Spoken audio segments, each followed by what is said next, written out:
আজরাইল। আজরাইল নামে কোনো ফেরেশতা নাই। আজরাইল কোন ফেরেশতা? ফেরেশতার নাম কি? মালাকুল মউত। মালাকুল মউত একজন। উনি সারা বিশ্বের মানুষের জান করলে কিভাবে করেন, কি করে?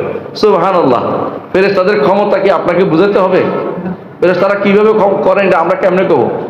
জিবরিল এসে পুরো জনপদকে কি করে ডানা ঢুকাই দিছে, ঢুকাই দিয়ে উল্টাইয়া ফেলাই দিছে। দেখছেন না? এটা ইতিহাস সাক্ষ্য। এটা হ্যাঁ কি বলেছে? ফাজআলনা আলিয়াহা সাফিলাহা, আলিয়াহা সাফিলাহা। এটা কেউ, এটা এক ব্যাখ্যা। আরেক ব্যাখ্যা আছে এটা, যে আমি উচ্চভূমিকে নিচু করে দিয়েছি, এটা অর্থ আছে। তো তার সাথে আরেকটা জিনিস হচ্ছে, তার অনেক সহযোগী আছে। কি আছে? সহযোগী। তবে সে প্রত্যেকের মাথার কাছে বসে। কেমনে বসে, কিভাবে বসে ধরুন আমরা জানি না, কারণ তাকে তো দেখি না। তার ধরন কিভাবে বলবো? শুধু এই ধরন যা না জানলেও চলবে, ইমান আনতে হবে, এটা হলো কথা। শেষ হয়ে যাচ্ছে। বাড়িতে সালাত আদায় করলে হবে কি?